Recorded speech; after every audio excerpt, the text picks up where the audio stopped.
आज कहानी सिर्फ एक अधिकारी की नहीं है, ये कहानी है उस भरोसे की जो आम आदमी प्रशासन से करता है और उस उम्मीद की जो लोग पढ़े लिखे अफसरों से रखते हैं और उस भरोसे के टूटने की जब वही अधिकारी रिश्वत लेते हुए पकड़े जाते हैं।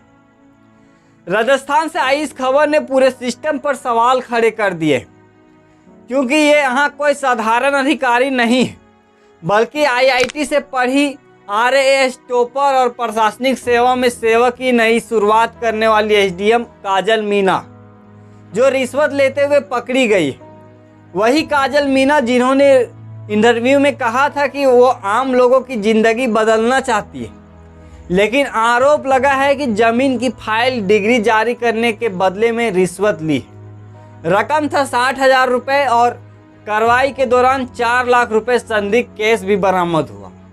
अब सवाल उठता है, क्या ये सिर्फ 60,000 रुपये का बात था या फिर इसके पीछे कुछ और बड़ा खेल चल रहा था। पूरा मामला राजस्थान के करौली जिले के नवदोती सब डिवीजन का है, जहां काजल मीणा एसडीएम के रूप में तैनात थी और 2024 बैच की आरएएस अधिकारी एचडी कैटेगरी के टॉपर। आईआईटी मंडी से इलेक्ट्रिकल इंजीनियरिंग में बीटेक की, मतलब पढ़ाई में पूरी तरीके से टॉप थी, करियर में भी टॉप था और अब प्रशासन में नई शुरुआत था। लेकिन एंटी करप्शन ब्यूरो यानी एसीबी को शिकायत मिला कि जमीन के मामले में फाइनल डिग्री जारी करने के बदले में रिश्वत मांगा जा रहा है और शिकायतकर्ता के मुताबिक पहले मांग 1 लाख रुपए का था, लेकिन बाद में 50,000 रुपये में तय हुआ और फिर जांच में सामने आया कि एसडीएम की रीडर दिनेश कुमार सैनी कथित तौर पर 50,000 रुपये एसडीएम के लिए और 10,000 रुपये खुद के लिए मांग रहे थे,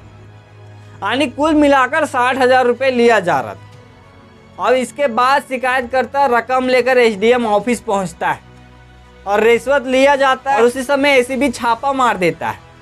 रंगे हाथ पकड़े जाते हैं रीडर दिनेश कुमार सैनी और सीनियर असिस्टेंट प्रवीण कुमार धाकड़, और फिर एसडीएम काजल मीणा भी गिरफ्त में आ जाती है। लेकिन कहानी यहीं खत्म नहीं होती है, क्योंकि छापेमारी के दौरान एक बैग से भरा करीब 4 लाख रुपए की कैश भी बरामद होता है, जिसे एसीबी ने संदिग्ध बताया है और कहा गया कि इसकी जांच जारी है। अब सवाल यहीं से उठता है, क्या ये सिर्फ एक केस था या इससे पहले भी कुछ चल रहा था। इस केस का सबसे बड़ा विरोधाभास काजल मीणा का इंटरव्यू है, जिसमें उन्होंने कहा था कि आरएएस प्रतिष्ठित सेवा है और प्रशासनिक अधिकारी आम लोगों की ज़िंदगी में सकारात्मक बदलाव ला सकता है। लेकिन आज वही अधिकारी रिश्वत के आरोप में गिरफ्तार है। यहाँ से सवाल सिर्फ एक व्यक्ति का नहीं है, ये पूरे सिस्टम का हो जाता है। क्या पढ़ाई और रैंक ईमानदारी की गारंटी नहीं है? क्या इंटरव्यू में कही गई बातें सिर्फ शब्द रह जाती है? क्या सिस्टम में आते ही सोच बदल जाता है? और आप बात करते हैं सबसे बड़े सवाल की, क्या एसडीएम की सैलरी कम होती है? एक एसडीएम की सैलरी अच्छी होती है, सरकारी गाड़ी, घर, स्टाफ और भत्ते मिलते हैं, फिर भी रिश्वत क्यों? क्या ये लालच है या फिर सिस्टम का दबाव है? क्या गलत परंपरा है या फिर सब लेते वही वाली मानसिकता है? अगर एसडीएम रिश्वत लेकर घर चला रहे हैं, चौथी श्रेणी वाले कर्मचारी अपनी सैलरी से कैसे घर चला रहे? अब यही सवाल आम आदमी पूछ रहा है। क्या ये केस नई पीढ़ी के अफसरों को लेकर उम्मीद भी सवाल खड़ा करता है? लोग सोचते हैं कि नई पीढ़ी आएगी तो सिस्टम बदलेगा, लेकिन जब सिस्टम नई पीढ़ी के अधिकारी ही आरोप में घिर जाते हैं तो भरोसा टूटता है और जांच के बाद तय होगा कि मामला कितना बड़ा है। और सोशल मीडिया पर भी इस घटना को लेकर बहुत छिड़ गया है। लोग कह रहे हैं कि इंटरव्यू में सब अच्छे लगते हैं और पढ़ाई से ईमानदारी नहीं आती, सिस्टम में घुसते ही सब बदल जाते। कुछ लोग कह रहे हैं कि 60,000 में करियर खत्म हो गया और इतनी पढ़ाई का क्या फ़ायदा।